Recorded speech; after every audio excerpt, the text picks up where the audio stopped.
Daqui a pouco vamos conversar aqui nesta edição de Conjuntura com o deputado estadual Rodrigo Cunha, do PSDB, ele que se lançou pré-candidato a senador pelo partido na eleição deste ano aqui no estado de Alagoas. A partir de agora, a gente conversa com o professor universitário Basílio Cristópolos, ele que se lançou também pré-candidato a governador pelo PSOL. Basílio, bem-vindo aqui à nossa Conjuntura. Bom, primeiramente, eu gostaria de saber por que essa decisão de sair candidato a governador pelo PSOL. Bom dia, Flávio. Bom dia a todos. É uma decisão muito difícil, né? Sair candidato a governador do estado de Alagoas é uma honra muito grande. Essa pré-candidatura nasceu não exatamente da minha vontade, mas da vontade de muitos, né? Nós temos um grupo que se formou ao longo dos anos, ao longo dos últimos 2 anos, para ser mais exato, no PSOL e em outros partidos que estão conversando conosco, né? E a ideia da candidatura, ela surgiu como uma necessidade para o estado de Alagoas, porque entendemos que há um vácuo, né? Nesse sentido, a gente pode ver, né? Há poucas pré-candidaturas lançadas, né? Mas isso é um reflexo desse vácuo no exercício do poder político dentro do estado, né? O governo consegue capturar muito bem, né, forças políticas que estavam, inclusive, na oposição, né? E nós entendemos que esse é um momento propício para a gente defender nossas ideias e colocar uma opção mais à esquerda, uma opção mais progressista para as pautas políticas que existem aqui no nosso estado. Bom, o que é que você, Basílio, pretende fazer de diferente em relação às práticas políticas atuais? Bem, essas diferenças é muito fácil falar, né? Mas nós sabemos que a prática política é que vai demonstrar essas diferenças, né? Mas nossas primeiras diferenças, né? O próprio partido PSOL, ele proíbe algumas coligações, né? Nós não podemos coligar com qualquer partido, né? E essas proibições vão, inclusive, à forma de financiamento do próprio PSOL, né? Nós não aceitamos financiamento de empresas, né?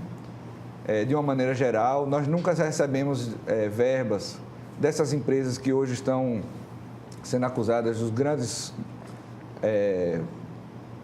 casos de corrupção que, né, estão no Brasil. E o PSOL tem uma prática já institucionalizada no Brasil de ser um partido ético, né, de ser um partido que não faz qualquer coisa para chegar ao poder.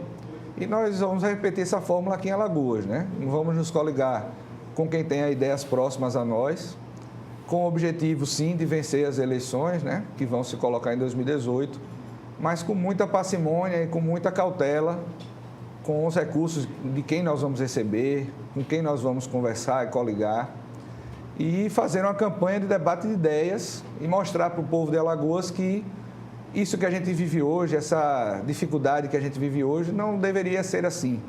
E que há alternativa para a gente colocar um novo estado de Alagoas em projeto e em execução, né?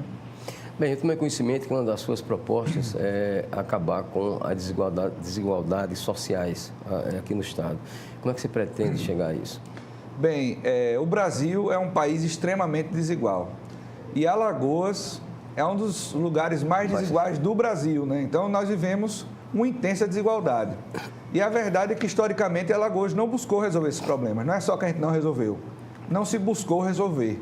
As nossas políticas são políticas de manutenção das coisas como estão. Então, a gente, vamos investir mais em educação, mas é reformar uma escola aqui, reformar uma escola ali. Não se tem verdadeiramente um projeto que vá dar liberdade às pessoas para pensar o que elas queiram, para ter a formação que elas querem ter. Então, a desigualdade, ela é um fenômeno que atinge a todos nós e que um dos primeiros ou mais evidentes reflexos disso é a própria violência que a gente vive, né?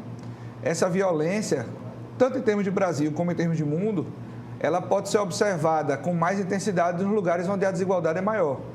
Então, se você pega os estados brasileiros onde há menos desigualdade, como por exemplo Santa Catarina, não coincidentemente, a violência lá é menor. E os estados onde há mais desigualdade, por exemplo, Alagoas, a violência campeia. Então, a gente não precisa, para acabar com a violência, apenas debater qual é o papel da polícia. Esse é um debate importante também que a gente quer fazer. Mas, principalmente, atingir esses pontos de desigualdade, né? Enquanto houver uma grande diferença entre os muito ricos, né, e os extremamente pobres, os que vivem na extrema pobreza, né, nós teremos problemas de violência, teremos problemas na saúde, na educação, em todas as áreas. Bem, Basílio, você tem uma convivência muito próxima com o Movimento dos Trabalhadores Sem Teto, o MTST. O que é de prático você conseguiu de positivo, além de prático, positivo com essa convivência? Veja, aprendi muito com o MTST esses últimos meses e anos, né, de convivência. E posso lhe dizer que é um movimento pacífico, um movimento que luta por um direito constitucional, que é o direito à moradia. E nós sabemos que a Constituição colocou lá que todos têm direito à moradia, mas a verdade é que aqui em Alagoas, por exemplo, em Maceió especificamente, há um grande número de pessoas a moradia negada, né? Então, como é que você vai ter esse direito à moradia se o Estado não faz nada, se o Estado se omite? E o Estado, eu digo aqui de forma geral, o município, o Estado e a própria União Federal, se omitem em prestar esse direito à moradia. Mesmo o programa Minha Casa Minha Vida, ele atingia, era um fenômeno positivo, mas ele atingia ainda assim uma classe um pouco mais favorecida, de classe média, né? Os extremamente pobres, eles não tiveram acesso à moradia e esses programas não conseguiram, de fato, atingir essas pessoas. O MTST nasce desse momento onde as pessoas não têm moradia, né? Esse é, inclusive, um dos motos do nosso pré-candidato à presidência, o Guilherme Boulos, né? E certamente será um dos grandes projetos que nós teremos para Alagoas, né? Dar moradia às pessoas extremamente pobres. E o MST, por exemplo, eu estive com eles numa ocupação que se deu na Praça dos Martírios, né? Em frente ao Palácio do Governo, e eles montaram palafitas e casas simples, né? E uma condição muito difícil de ficar ali dormindo numa praça, né? E aí eu conversando com a líder do movimento, a Eliane, ela disse, olha, Basílio, o pessoal está adorando ficar aqui, porque é melhor ficar aqui na praça, dormindo na praça, do que onde eles estão hoje morando, né? Em comunidades com muitas dificuldades, dominadas pelo tráfico, onde tem pessoas ameaçadas de morte, pessoas com medo de entrar na própria casa. Então, o MTST é um movimento necessário para essa situação calamitosa que a gente vive hoje, né? De falta de moradia e de moradias inadequadas, né? Quantas pessoas moram aqui em grotas que as chuvas a qualquer momento podem derrubar, né? Quantas pessoas nós vemos nas ruas, né? Sem um teto. Então, enquanto houver esse tipo de gente, o MTST será necessário. Queira eu, um dia, não exista mais MTST, porque todos terão uma moradia digna. Bom, por conta dessa sua proposta em favor da moradia, você defende a ocupação de prédios públicos e particulares? Veja, a ocupação, ela é um fator de pressão, né? Normalmente, essas ocupações não se dão para, de fato, tomar a propriedade, né? Até porque, juridicamente, isso não é possível. Mas para pressionar o poder público, né? Você veja que, em poucos dias de ocupação ali da Praça dos Martírios, o governo se realinhou e conseguiu encontrar um terreno que já estava lá, né? Mas que não estava sendo destinado àquilo que efetivamente deveria, que era a moradia popular. Então, essas ocupações são estratégias, né, do movimento para poder pressionar e, muitas vezes, também resolver situações pontuais e rápidas da falta de moradia, porque há, de fato, pessoas que, num determinado momento, não encontram onde se estabelecer, né? E como é que fica a questão quando essa área ocupada é uma área produtiva? Veja, eu não conheço nenhuma ocupação do MTST que não tenha sido dada num terreno improdutivo, né? Ou, na maioria das vezes, é um terreno abandonado, né? Que não cumpre a sua função social. Então, a própria Constituição brasileira diz que o direito à propriedade deve cumprir sua função social. E essa função social passa pela ocupação dessa casa, desse terreno, né? Quando ele não está ocupado, quando ele está lá apenas servindo para especulação imobiliária, ele não está cumprindo a sua função social, né? Então, pelo que eu vi até hoje, todas as ocupações que a MTST fez foram em terrenos que não estavam cumprindo sua função social. Bom, em respeito à lei, né? Uma questão, voltando à questão especificamente de política, você tem consciência que está enfrentando um candidato realmente bastante forte e para muitos considerado até imbatível? Bem, eu tenho consciência disso, né, que não considero que o governador é imbatível, ninguém é imbatível, né? Mas que é um candidato forte justamente porque conseguiu politicamente arregimentar vários grupos, como eu tinha falado no início, né? Havia grupos que estavam na oposição e com as dificuldades que Alguns setores da oposição tiveram de lançar candidatos ao governo, né? O governador, com suas forças políticas, acabou arregimentando um grande número de políticos, né? Mas nós vamos lutar contra essa hegemonia, né? Não é fácil lutar contra a hegemonia, é uma decisão, como eu falei, difícil, mas nós temos muito otimismo e muita esperança de que conseguiremos fazer um bom trabalho nessas eleições, né? Lançando candidatos a todos os cargos, o pessoal pretende lançar.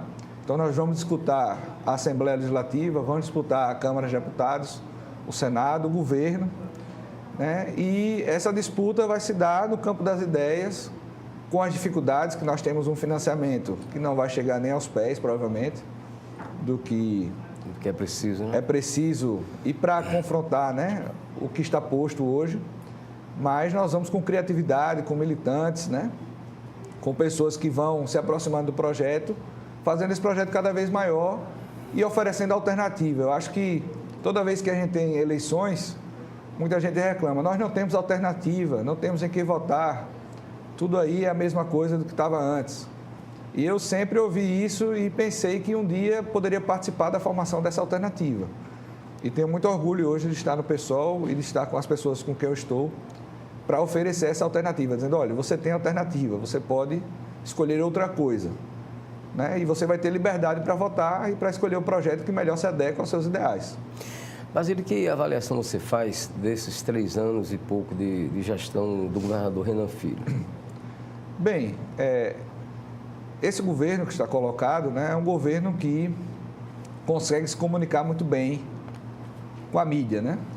É um governo que tem um bom acesso à mídia e que consegue passar, né, uma história bem concatenada do que vem fazendo, né?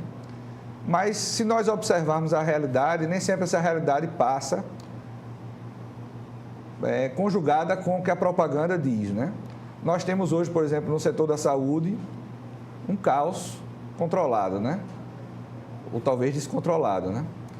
Um caos porque as pessoas não têm acesso à saúde, as pessoas vão na HGE e ainda hoje nós vemos pessoas nos corredores, falta de remédios, licitações com dificuldades. E essa é a situação da saúde no estado de Alagoas. Poucas pessoas diriam que hoje você tem uma saúde pública satisfatória no estado de Alagoas. O governo está construindo hospitais, né? Esses hospitais não ficaram prontos, mas saúde pública, vocês sabem muito bem, não se faz apenas com hospitais. Você precisa de profissionais qualificados, concursados, você precisa de uma estrutura que vai prover esses hospitais de todos os recursos necessários, equipamentos que são muito caros. Então, apostar na criação de estruturas de elefantes brancos, talvez, não é, talvez, a melhor forma de realizar o direito à saúde, né? E os profissionais da saúde não estão satisfeitos. Se você perguntar, eu tenho conversado muito com médicos, enfermeiras, enfermeiros, assistentes sociais, e eles não estão satisfeitos com a forma com que a saúde vem sendo prestada e colocando coisas que poderiam ser feitas na saúde. Então, nós vamos fazer um programa, um projeto, que não vai ser pensado por mim ou por quem está ao meu lado no PSOL apenas, mas que vai ser conversado com esses profissionais que atuam nessas áreas para poder saber identificar os problemas da realidade, que nós estamos já nesse passo, identificação dos problemas, e propor as soluções reais para eles. E não apenas a propaganda bonita do hospital sendo construído na televisão, né? A saúde seria, na sua opinião, o ponto mais fraco do atual governo? Eu acredito que sim, né? Porque todo mundo fala, assim, e é verdade, né, que a educação é um elemento dos mais fundamentais. Eu mesmo disse que para a redução da desigualdade, você precisa atingir esse ponto importante que é da educação. Mas a verdade é que a saúde, ela é um dos itens que mais afeta ao primeiro passo da vida das pessoas, né? Então, daqui para amanhã, é muito melhor você oferecer ali uma solução adequada para a saúde.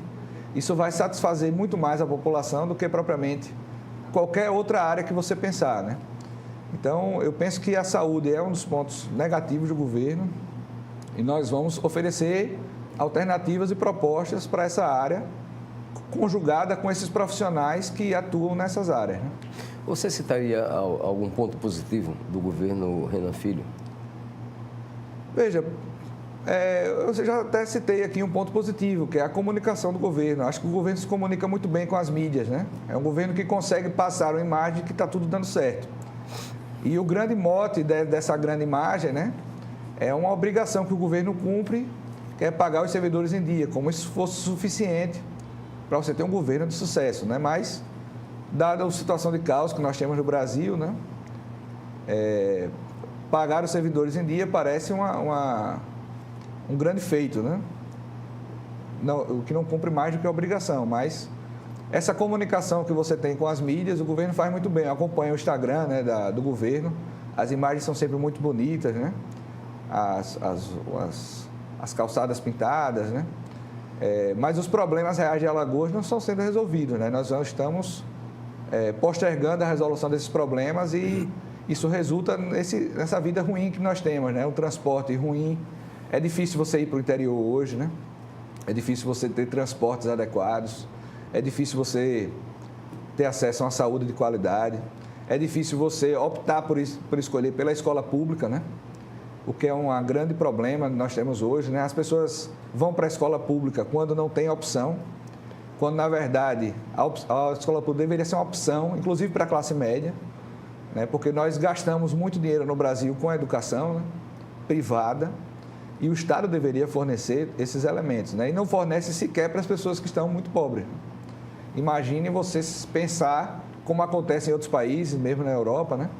Onde a classe média também vai para a escola pública, né? Esse é um sonho, mas que a gente pode realizar com trabalho, com dedicação, com os investimentos adequados, né? Por que gastar tanto dinheiro com a rotatória, né?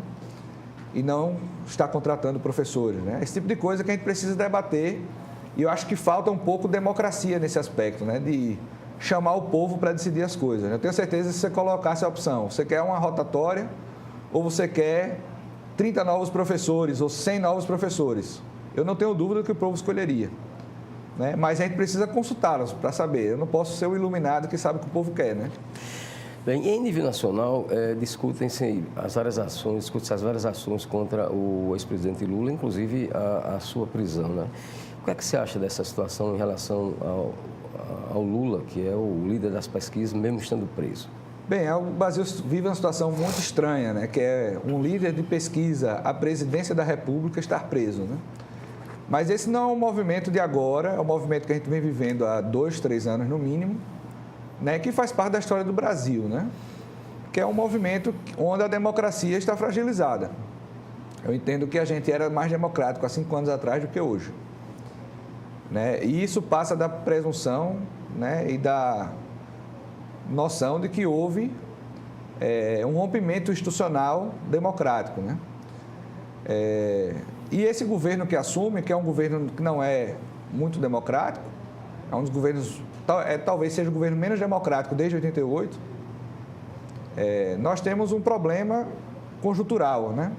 E penso que o processo que se deu à prisão de Lula é um processo estranho. Se você perguntar a 10 professores de direito penal, que eu não sou professor de direito penal, se você perguntar aos 10 professores de direito penal, 8 ou 9 vão dizer que é um processo problemático, né? Seja pela sua rapidez, é um processo muito mais rápido que qualquer outro no Brasil, isso qualquer cidadão sabe, que um processo criminal, nós sabemos quantos tem aqui em Alagoas processados criminalmente, e que o processo demora mesmo, porque há muitos processos e há dificuldades em julgar, processos que duram 8, 10 anos, e um processo que foi julgado em 6 meses, né? Além disso, penso que o juiz que julgou, ele tinha problemas de parcialidade, não sei se ele foi totalmente imparcial no seu julgamento, até pelo vazamento, né, de gravações ilegais que ele cometeu. Acho que isso é um fato grave. E penso que é um processo que deixa dúvidas. Eu não analisei o processo, não posso dar detalhes do que foi o processo, mas que eu tenho muitas dúvidas sobre a legalidade desse processo. E, enfim, essas dúvidas nos levam a crer que essa prisão, ela é de alguma maneira injusta. É claro que a justiça brasileira, ela tem sua competência, eu não defendo o fim da justiça, nem acho que a justiça deve ter um total discreto, né, em razão disso, Mas eu acho que a gente precisa discutir, inclusive, também o Poder Judiciário, a democracia, né, o papel judiciário na democracia. Nós temos excelentes juízes para debater isso. E eu acho que, enfim, essa prisão ela é resultado desse processo histórico que a gente vem vivendo. Bem, agora vamos aqui a um contraponto, né? Você fez uma referência a um juiz, talvez se referindo ao juiz Sérgio Moro, mas, na verdade, o caso do Lula não é uma ação só, são várias ações contra ele e que já passaram em várias instâncias, não é? E até agora ele tem sido condenado em todas elas, então não dá para se dizer que é o caso de um Não, juiz. claro. Não é a decisão apenas de um juiz, né? Nós tivemos movimentações em outros tribunais, mas hoje há um certo descrédito da população da justiça. Isso é muito ruim para um Estado democrático, né? As pessoas não confiam mais tanto no STF como confiavam 5 anos atrás, há 10 anos atrás. Havia uma crença positiva de que o tribunal, o STF, era um tribunal imparcial. Né? Hoje, se você perguntar à população, você confia no STF, você confia nos juízes que estão lá, boa parte da população vai dizer, olha, eu não confio totalmente, eu não tenho total crédito de que o que se vem se fazendo ali é totalmente imparcial, né? Então, a gente precisa discutir as nomeações para o STF, como é que elas são feitas, né? Tornar isso mais democrático. E o que é mais democrático, por exemplo, não é votação, mas você precisa, por exemplo, ter um amplo debate público sobre quem vai ser nomeado. As nomeações que os governos anteriores fizeram foram ruins, ao meu ver. Né? Há ministros que estão ali, que foram colocados porque eram chefes da AGU dos seus governos, né? Tanto do Fernando Henrique Cardoso como de Lula. Né? E penso que falta ali alguma medida mais séria de você, de fato, nomear os mais capazes. Né? E eu acho que não vai haver muito debate sobre isso que eu estou dizendo, né? De que você tem de problemas na nomeação do STF. Então, a gente precisa discutir também o STF. Qual é o papel do STF, como é que a gente nomeia alguém para o STF, como é que as pessoas chegam lá fazendo campanhas, né? Há relatos, né, de que alguns ministros fizeram campanhas intensas, né? Pedindo apoio de movimentos sociais, de grupos religiosos e de um monte de coisa para poder chegar ao STF. Então, será que isso é a melhor forma de escolhê-los, né? Eu penso que não. Basílio, para encerrar, o PSOL é fruto de uma dissidência do PT, certo? Hoje, no que é que os partidos se diferenciam em termos de prática e de programa? Bem, eu vou dar uma diferença muito prática e que vai ficar muito claro na cabeça das pessoas, né? O PT vai apoiar o governo atual e nós, em nenhuma hipótese, apoiaríamos esse governo do MDB, né? Em relação ao Estado de Alagoas. Em relação ao Estado de Alagoas. Então, essa é uma diferença prática de como o pessoal atua. Né? Até estava conversando com a minha família ontem, e alguns dizendo, o PT e o PSOL podem caminhar juntos nas eleições. Eu fiz, olha, em âmbito nacional isso nunca ocorreu, o pessoal nunca apoiou o PT nas eleições, pelas circunstâncias históricas, né? Não que os partidos não tenham ideias que possam ser partilhadas, pelo contrário, há muitas ideias que o PSOL e o PT podem compartilhar. Assim como com outros partidos, né? Mas na prática política, infelizmente o PT vem optando por uma linha muito pragmática, né? De se alinhar com pessoas que praticaram um golpe que o próprio PT denuncia, né? E que o pessoal não vai atrás dessas coligações, né? Então, a gente prefere ter mais dificuldade para eleger alguém, mas só se juntar com quem realmente pensa como a gente, do que se juntar com qualquer partido em busca de eleger uma pessoa, né? Ok. Nosso muito obrigado a Basílio Cristópolis, que é professor universitário e pré-candidato a governador pelo PSOL. Vamos agora ao intervalo. A gente daqui a pouco volta conversando com o deputado estadual Rodrigo Cunha, que se lançou pré-candidato a senador pelo PSDB.